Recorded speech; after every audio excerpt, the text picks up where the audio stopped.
So ain't nobody gonna perform for Donald Trump, huh? Which one of you jigaboo niggas gonna be the first one to do it? I'm waiting. I'm gonna roast the out one of you Uncle Tom ass niggas for doing it. Which one of you gonna do it first?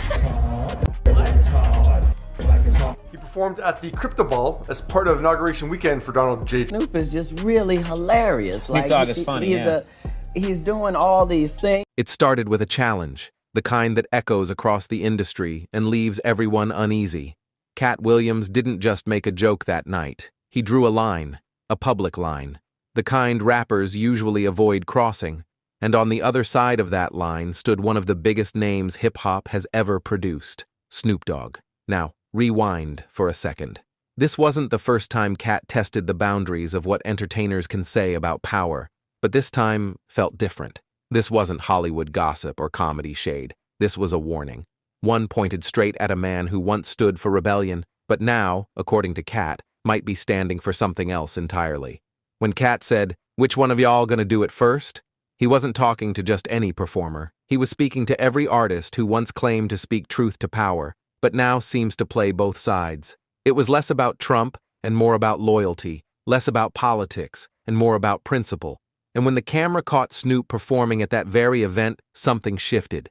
Fans started asking, wasn't this the same Snoop who once vowed never to stand with that man? The same Snoop who said, "Ain't no way I'm performing for Trump"?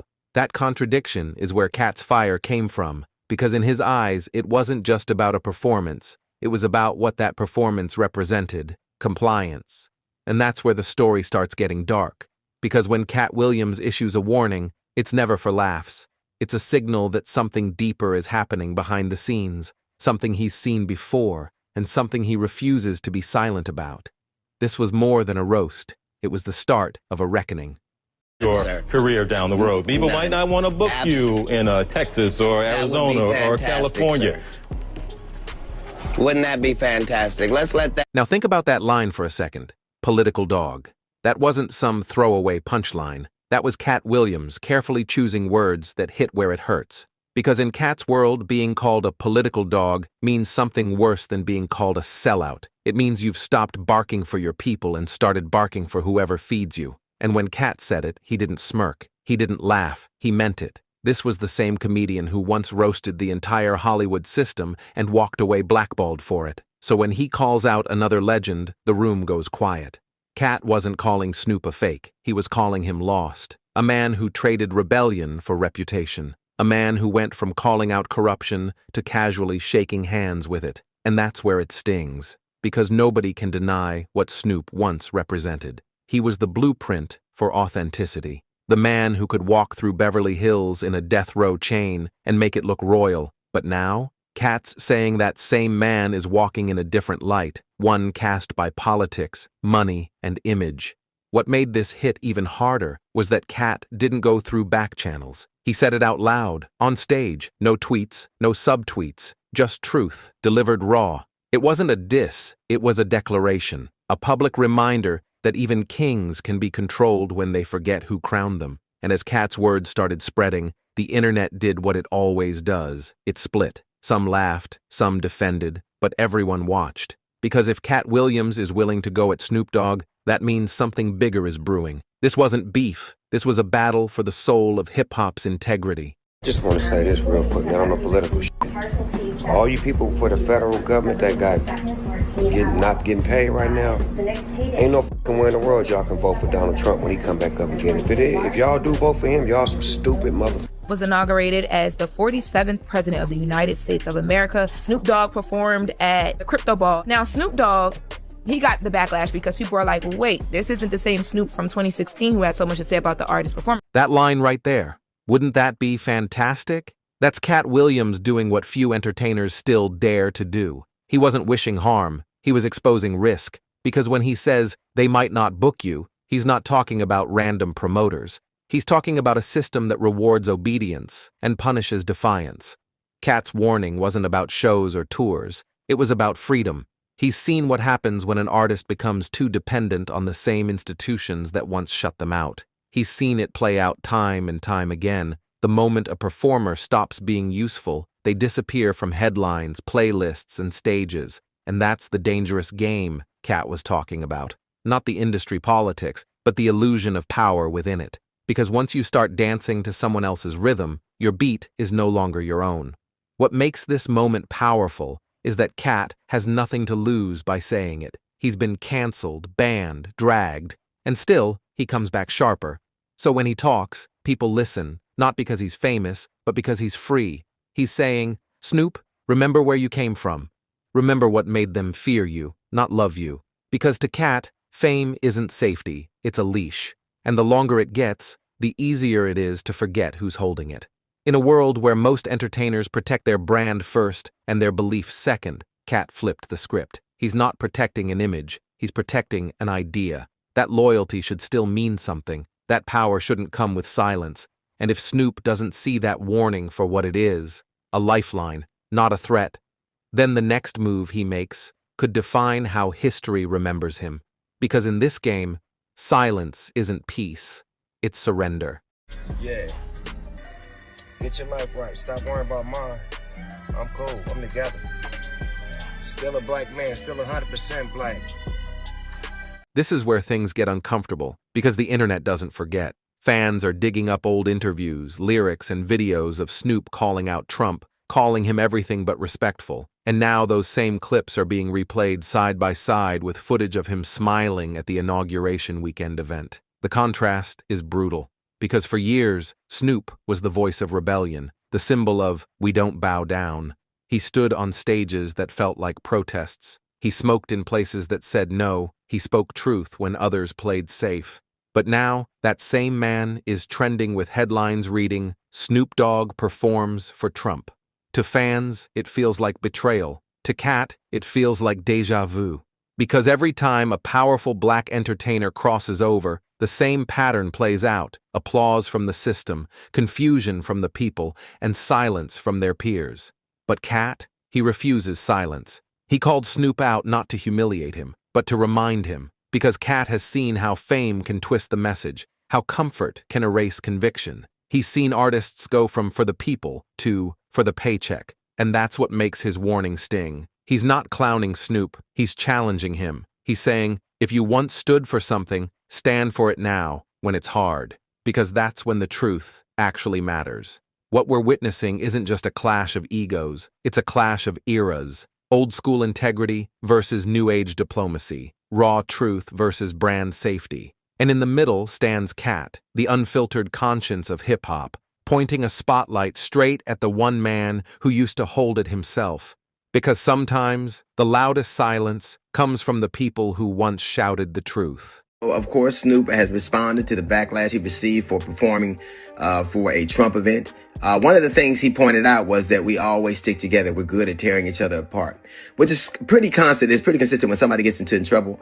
It takes backlash from the community. It's always a communal thing. It isn't any action they took. It is the fact that we can't stay together, that we can't stick together, that it's us always attacking us.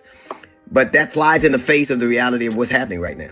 It is not us who are tearing down affirmative action. It is not us who is tearing down DEI. It is not us who are tearing families apart.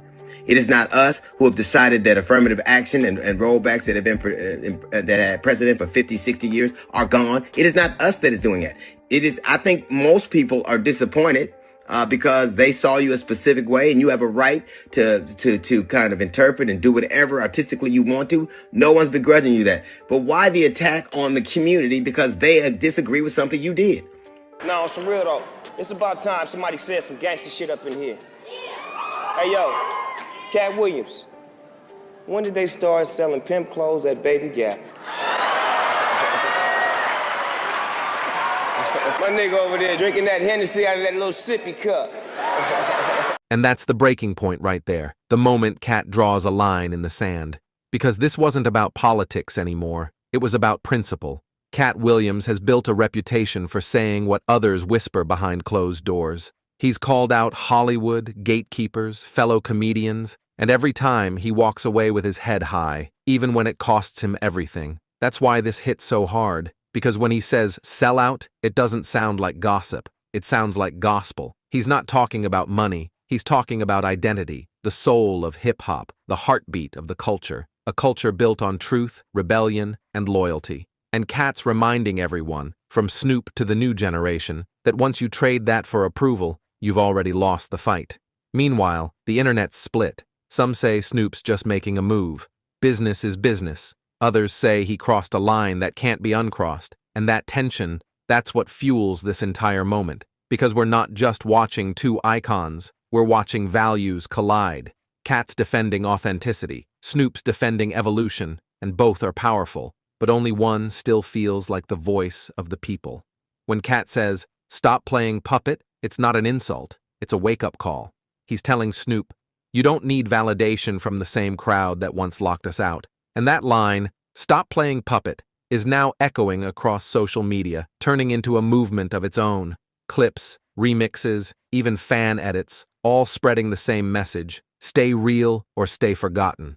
Because in the world of fame, it's easy to become a brand. But Katt's reminding Snoop, and everyone watching, that being a man still means more than being a meme. Because sometimes the realest ones aren't the loudest, they're just the last ones still telling the truth. It's really hilarious. Snoop Dogg is funny, He's doing all these things. I just want to say this real quick, now on the political shit. All you people for the federal government that not getting paid right now, ain't no fucking way in the world y'all can vote for Donald Trump when he come back up again. If y'all do vote for him, y'all some stupid motherfuckers. He performed at the Crypto Ball as part of inauguration weekend for Donald. And that's the storm you can't scroll past. The digital battlefield, where every opinion turns into a headline and every clip becomes ammo. Under Katt's latest clip, the comments are wild. Finally, someone said it. He's just jealous of Snoop's bag. Nah, Katt's protecting the culture, not hating on it. That's what makes this story viral. Not the feud, but the divide. Because this isn't just about two legends, it's about two mindsets clashing in front of millions.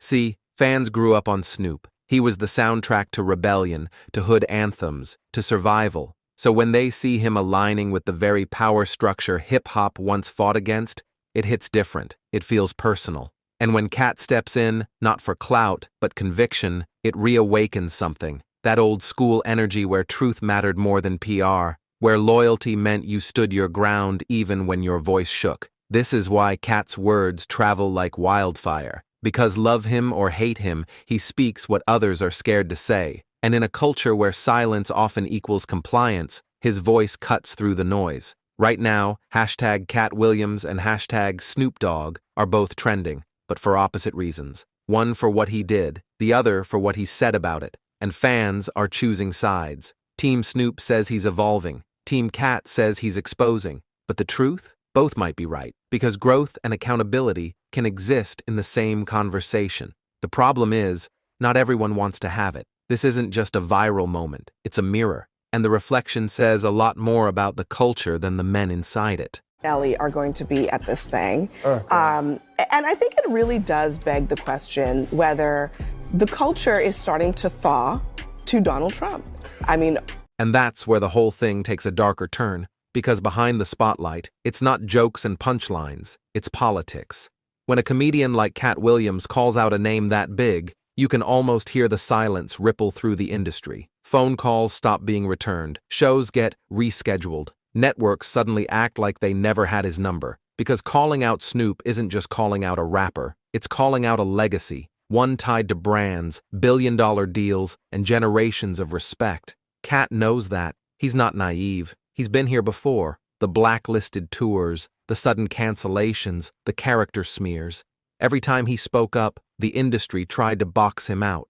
But this time feels different. This isn't just about a personal grudge. This is about credibility, about who the culture listens to and who it ignores. And the silence from Snoop's camp? That's not random. That's strategy. Because in hip-hop, silence can speak louder than a diss track. You can almost feel the tension breathing in between the pauses, like everyone's waiting for one wrong move to blow it wide open. Nobody wants to be the first to pick a side, not when both names carry this much weight. But one thing's certain, the quiet rooms of Hollywood are whispering. Executives, producers, even fellow comedians, they're all watching this play out like a chess match. Because if Katt's words start catching fire again, some powerful people might have a lot to lose. And deep down, that's why this moment matters. Because the truth he's hinting at isn't just about a performance.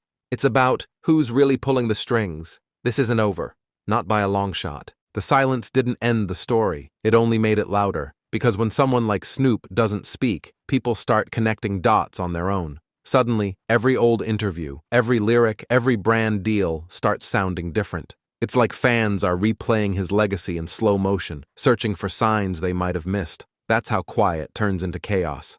And in this business, perception can become reality faster than truth can catch up. See, the thing about Snoop is, he's always known how to control the room without saying a word. That laid-back energy isn't just style, it's strategy. He knows when to talk and when to disappear. But the more he stayed quiet this time, the more people started asking, what's he hiding? And that's when the industry started doing what it always does best, rewriting the narrative. Suddenly, blogs and insiders began hinting that this was just another Katt rant, like the man hadn't been proven right a dozen times before. But that's how power works. It doesn't always fight back. Sometimes it just smothers the noise until the world forgets what the noise was about.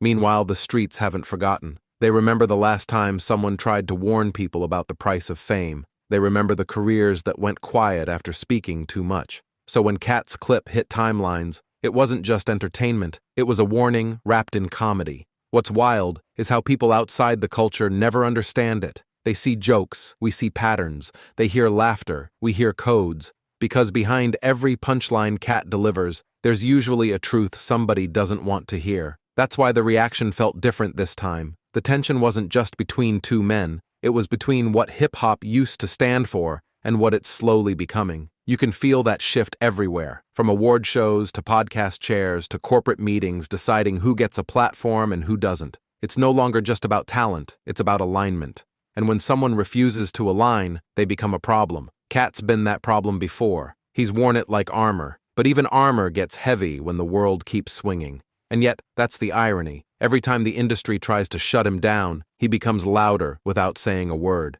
Clips resurface, quotes go viral. People start remembering the things he predicted. It's almost like the silence of others amplifies his message. That's what's happening now. While the mainstream keeps its distance, the underground, the real core of the culture, is whispering that maybe Katt's not wrong. Maybe this isn't just shade. Maybe it's a mirror. And if that's true, then this whole situation says more about the system than either man involved. Because behind the jokes, behind the laughter, there's something darker. Fatigue. People are tired of watching their icons trade rebellion for relevance. Tired of seeing voices that once spoke truth, now speak contracts. Tired of watching every real moment get filtered into something safe. That's why this story lingers. It's not about Snoop or Katt anymore. It's about authenticity itself. And that word means something different depending on where you're standing. To some, it means evolving. To others, it means never selling out, no matter the price. But somewhere in between those definitions lies the truth. And that's what's haunting both sides. Because while Snoop remains silent publicly, privately people say he's paying attention. He's not the type to clap back online. He moves with patience. If he decides to respond, it won't be in an interview. It'll be an action, maybe a lyric, a choice, a collaboration that speaks for him. That's how legends protect their legacies, not with words, but with moves. Still, there's this unease hanging in the air, like everyone knows something's coming, but nobody can predict what form it'll take. Some insiders whisper about upcoming projects that could either repair or rupture the image entirely. Others say this moment will quietly fade, buried under the next scandal. But what if it doesn't? What if this was the spark that reignited an old conversation about who truly controls hip-hop, the artists or the architects behind them? That's the part people don't want to touch, because when you start asking who benefits from silence, the answers rarely point toward the artists. They lead to boardrooms, contracts, gatekeepers, and the quiet machinery that shapes what the world sees as culture. And maybe that's what Katt was really trying to expose, not just Snoop's decision, but the system that made that decision make sense. Because in a world where rebellion can be repackaged and sold back to you, being real starts to look radical again. Now, fans are watching both men differently. Every appearance, every post, every move feels layered with subtext. People aren't just consuming the story anymore, they're decoding it. And when the audience starts decoding, control slips away from the narrative holders. That's the danger of silence. It creates a space for interpretation, and once the streets fill that space, you can't take it back. It becomes folklore, part truth, part myth, all power. So while executives and PR teams try to manage the fallout, something bigger is happening underneath, a cultural reckoning, a reminder that hip-hop was built on calling out hypocrisy, not protecting it. And whether you agree with Katt or not, he just forced that mirror back in front of the industry. That's the beauty and the curse of this culture. No matter how polished it becomes, it still belongs to the people watching, talking, and feeling it. That's why this moment won't die quickly. It's too real, too messy, too reflective of everything fame tries to hide. And maybe that's the real takeaway. Sometimes the loudest statements come wrapped in silence. Sometimes the ones who seem out of line are just the only ones still telling it straight. So as the dust settles and the headlines fade, the question remains, not who's right, but what's real. Because in this industry, those two things rarely live in the same room for long. Was Katt Williams out of line, or just ahead of his time again? You tell me, and don't go anywhere. Click the next video you see on your screen for even more juicy celebrity chaos, betrayals, and stories Hollywood doesn't want you to know. See you in the next one.